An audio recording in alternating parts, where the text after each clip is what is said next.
Hello people of YouTube, I'm James. And I'm Colin. And welcome to another episode of Let's Talk Retro. And what are we doing today then, Colin? Well, today's a bit of a TurboGrafx special. I recently got hold of TurboGrafx. It's supposed to be a rare PAL version because it wasn't actually released here in the UK. Seems a bit sort of online, people not really sure where this version of the TurboGrafx come from, the PAL one. And so I think Telegames people say may have released it. I don't know whether you've heard anything about that, James? No, I remember going in a Telegames years ago, but yeah, I've never had a TurboGrafx, so I'd be interested to check it out. Yeah, so we decided we'd have a quick play of a couple of games. The first one we're going to be looking at is oh God, if I can say the word right, Blazing Lazers. Blazing Saddles? No, Blazing Lazers. Blazing Lazers.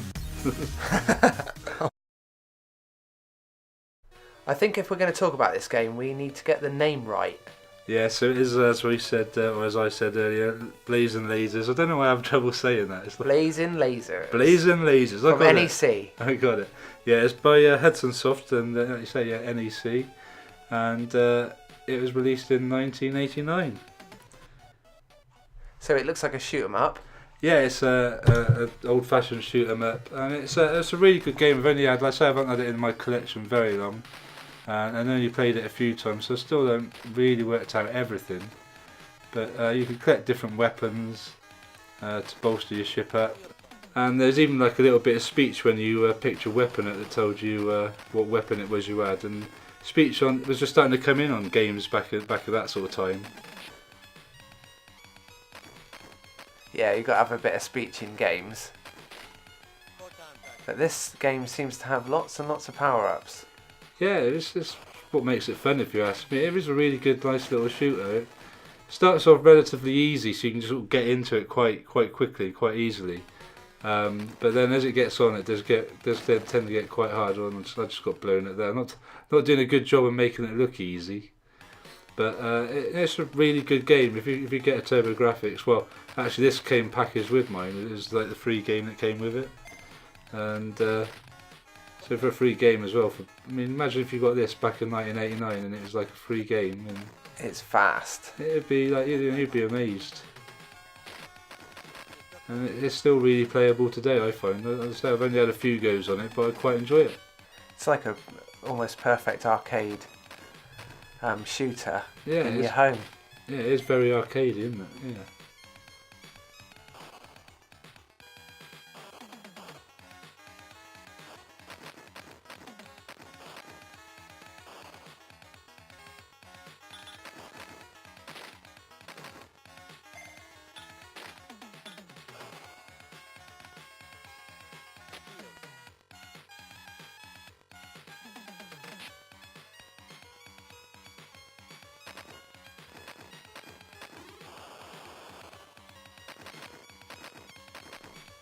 I find the music to be a bit repetitive. I don't know about you. Yeah, it's not. I mean, it's a bit repetitive. That's what you got to really say about it. It just goes on a little bit once you've been playing it for a while. So there's pink things. They're power-ups as well. Or is that points? I'm really not sure because, as I say, I've not played this in much. It's really like a first look, if anything. And it's strange actually playing like an old game like this. Like I never actually could say, well, I actually played this back in the day, sort of thing, because I never. This is like one of the first times I've actually played this game. Anyway, so that's a quick look at Blazing Lazers. Blazing Lazers. I actually got the name right. So let's move on to the next game that we decided to have a quick look at. And I'm a big fan of pinball games. I don't know about you. I love pinball games. You love pinball. I thought you did. There's a couple of really weird, way out, but brilliant pinball games on the TurboGrafx. So let's take a look at those.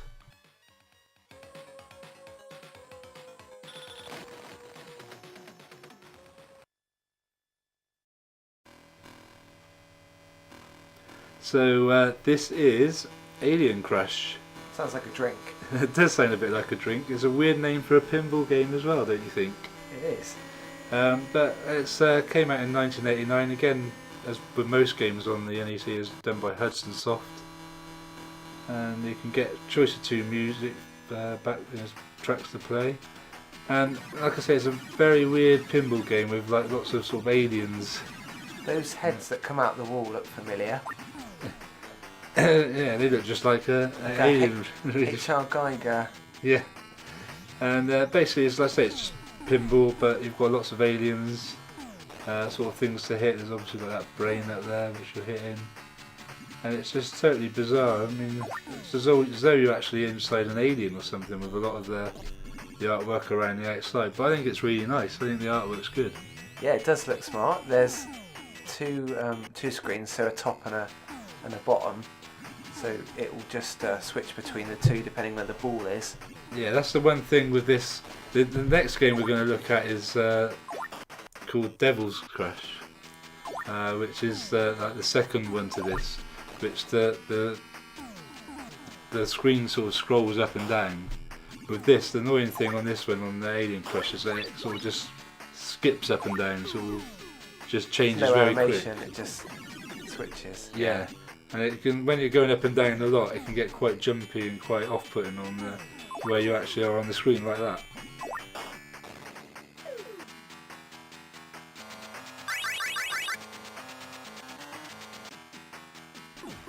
Yeah, and also on this game there's like big bonus sort of sections that you get to. But you go onto an actual different screen again, and there's like it's almost like an old different sort of game where you've got to hit and shoot different things. See whether we can get to one of those in a minute.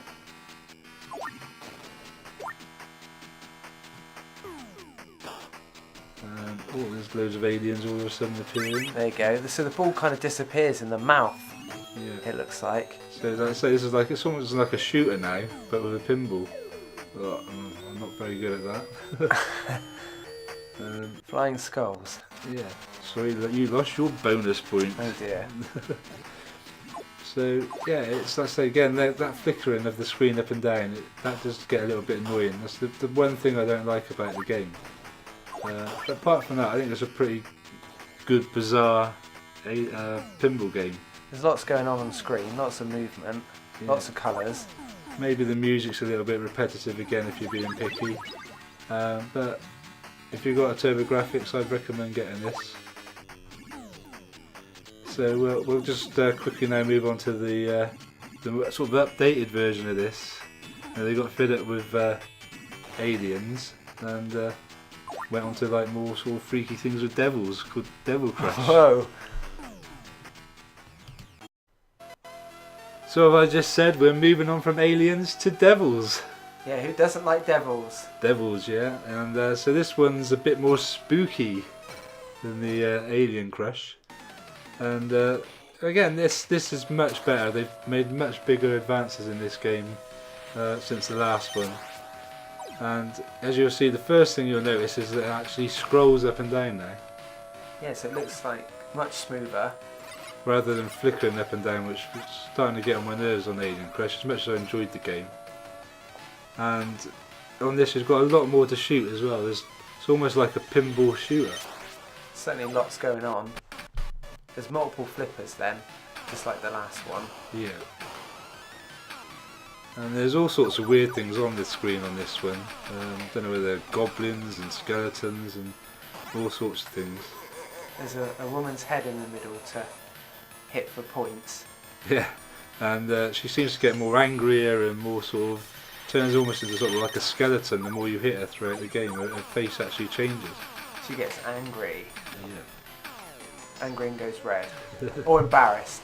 I think it's probably angry. She seems to be. She almost looks like she's asleep, doesn't she? It's a bit. Let's say it's a very bizarre pinball game, but it's also like really enjoyable because you've got like the shooting elements, the pinball elements. There's bonus stages again. There's lots going on, and you don't seem to get bored playing it. You just sit there and just play away, and before you know it, you've been there for some time. I like the way the scoreboard's different. It's much easier to read. Yeah. The game before that wasn't.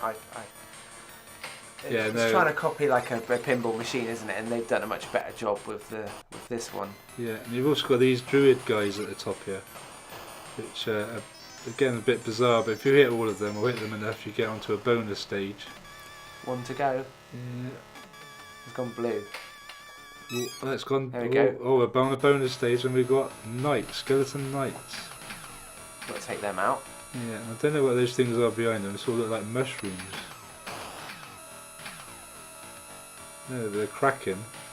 I can keep this going. I don't know how long I'll be able to keep this going for. Certainly longer than what I did in Alien Crush, anyway. Ah, yeah. Spoke too soon. You get points. You get no points. Oh dear.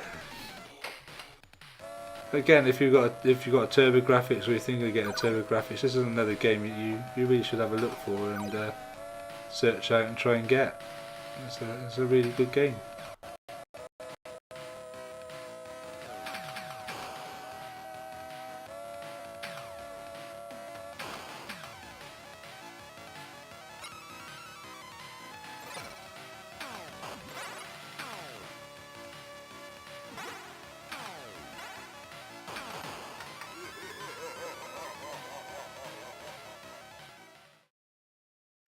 So that yet again is game over for another episode of Let's Talk Retro.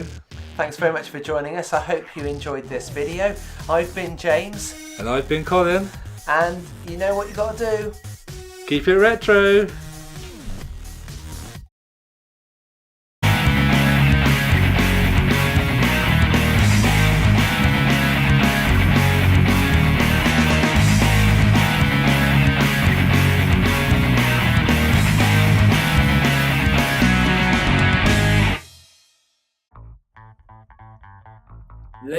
Lavers Blazers. No. Blazing Blazers. No. Why can't I say it? Blazing Blazers. No. It's Blazing Lasers. Something like Blaze. that. You can't say it. I can't. It's Blazing Lasers. Blazing Lasers. Don't forget to like, comment and subscribe. Blazing Lasers.